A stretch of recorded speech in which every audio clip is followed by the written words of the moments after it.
Gênesis capítulo de número 12, quando Deus falou para Abraão: Abraão, sai da terra da tua parentela e vai para a terra que eu vou te mostrar.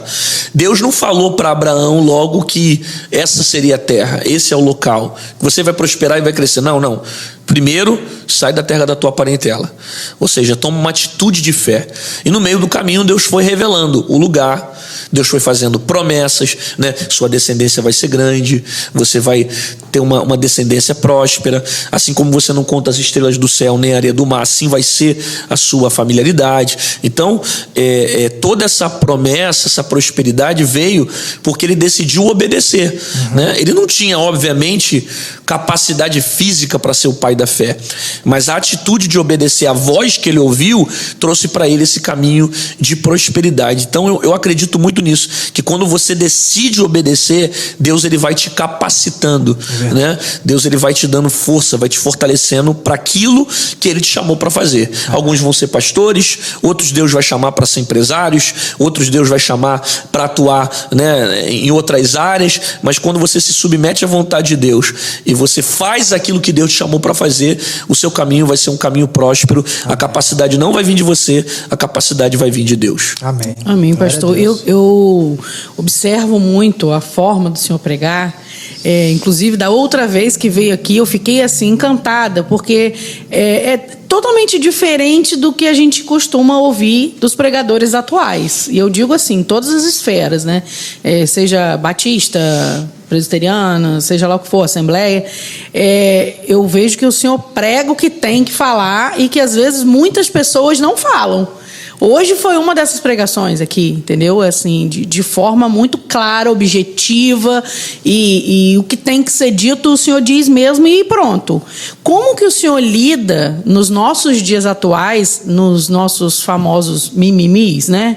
Das pessoas que têm sempre aquela, mas está falando, isso aí dói. Como que o senhor lida com isso? Eu sei que, assim, uma das respostas eu acredito que é que o senhor fala o que Deus manda dizer. Mas, assim, como que o senhor lida com essa geração atual, com as mensagens que o senhor costuma pregar?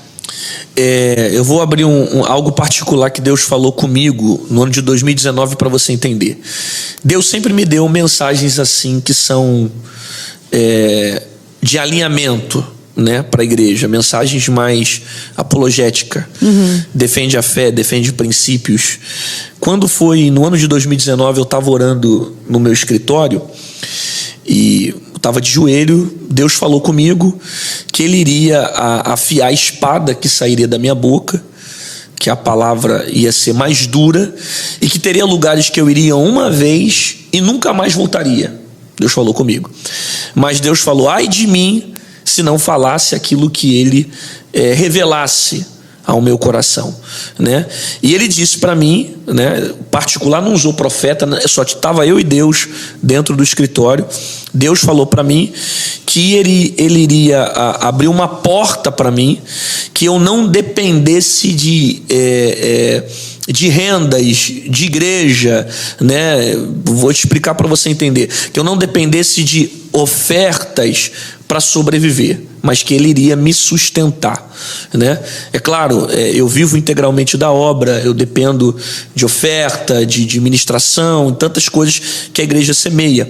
Só que de lá para cá, Deus criou um outro mecanismo na minha vida, me dando outros tipos de renda, para mostrar para mim o seguinte: pode falar a verdade, porque se essa porta fechar aqui, eu continuo te sustentando. Você não vai depender disso aqui, né? E isso surgiu em 2019, quando Deus falou que eu não ia ficar preso na mão de homens. Eu não sei se vocês conseguem entender mais ou menos essa palavra, que é uma palavra espiritual, porque tem igrejas, lideranças, pastores que não gostam de ouvir mensagens que confrontam o altar. Não é só confrontar o povo, mensagens que confrontam o altar. Eu tenho mensagens que Deus me dá para pregar para líderes, para pastores, né? E às vezes, por eles não gostarem, eles tentam assumir uma postura mais rígida, porque tem alguns que sentam no trono da igreja e se sentem o dono da igreja. Eu mando aqui, só falo o que eu quero ouvir, só falo aquilo que eu gosto. Passou um pouquinho, eu corto ele, né? Então, desde aquele tempo para cá, eu percebo Deus afiando essa espada e me sustentando. para mostrar o seguinte: se fulano fechar a porta para você, se as coisas não der certo lá, eu continuo te sustentando, que é a verdade, né? A minha vida ela não depende da igreja tal, do pastor tal, do ministério tal. A minha vida depende do Senhor. É óbvio que Deus ele usa as sementes, as ofertas, as coisas que a gente recebe, né? Mas a minha vida depende exclusivamente de Deus. Então, de lá para cá, Deus sempre vem afiando essa espada e me levantando como um instrumento para isso, para alinhar, para confrontar, né? E cada vez mais colocando no meu entendimento essas convicções de fé, porque não se trata apenas de eu falar algo para querer chamar atenção, se trata de falar aquilo que eu creio. São convicções que eu creio, né? Eu digo que eu não consigo ler o Evangelho de Jesus, eu não consigo ler a Bíblia e não me sentir confrontado com aquilo que eu leio. Eu não sei, de repente eu não consigo enxergar o que o povo enxerga. Eu tenho uma outra ótica, porque toda vez que eu vejo a Bíblia, principalmente os Evangelhos de Jesus, eu vejo ali um confronto o tempo todo. Jesus passa 3 anos e meio confrontando os discípulos. Os discípulos são confrontados a todo tempo. É óbvio que Jesus mostra ali o seu amor, a sua misericórdia, trazendo eles para perto, mas Jesus a todo tempo confronta. Tanto que você vai ver nos evangelhos de Jesus, Jesus falando muito sobre o inferno. Jesus fala muito sobre o inferno, com a intenção de mostrar para as pessoas que seguem ele que esse caminho para lá é real e que a verdade do evangelho precisa gerar transformação. Se você pegar a primeira mensagem de Jesus, logo nos evangelhos, principalmente o evangelho de Mateus, você vai ver a primeira palavra de Jesus: arrependei-vos, porque é chegado o reino de Deus. Então, para que eu receba o reino, eu tenho que ter arrependimento. Sem arrependimento não tem reino. Como é que eu vou pregar outra coisa que seja contrário do que Jesus ensinou? Não tem como.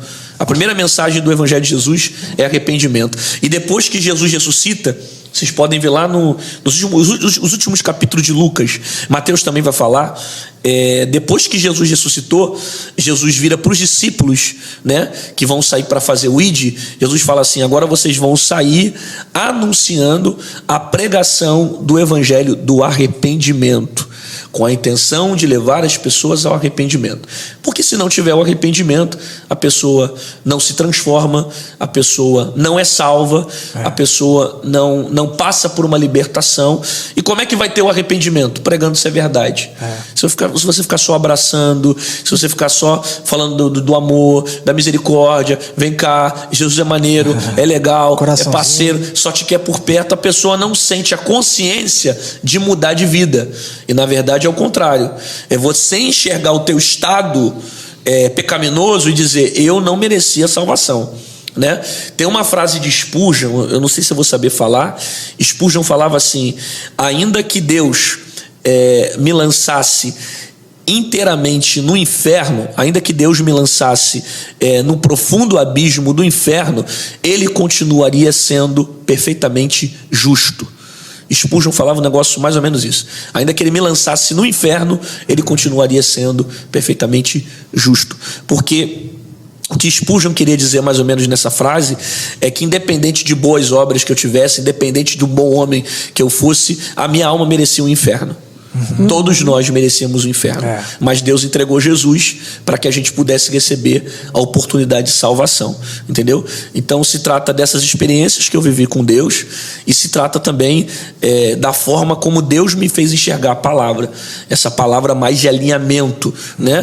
Porque se a gente quer levar pessoas ao céu, se a gente quer fazer o ID crescer, o evangelho crescer e crer que pessoas possam ser arrebatadas, a gente tem que pregar sobre o inferno, a gente tem que pregar a verdade, a gente tem que falar sobre santidade, que é a primeira condição que Deus quer de nós depois que nós confessamos Jesus como Senhor. Então tudo isso faz parte do pacote do evangelho e da proposta ensinada por Jesus.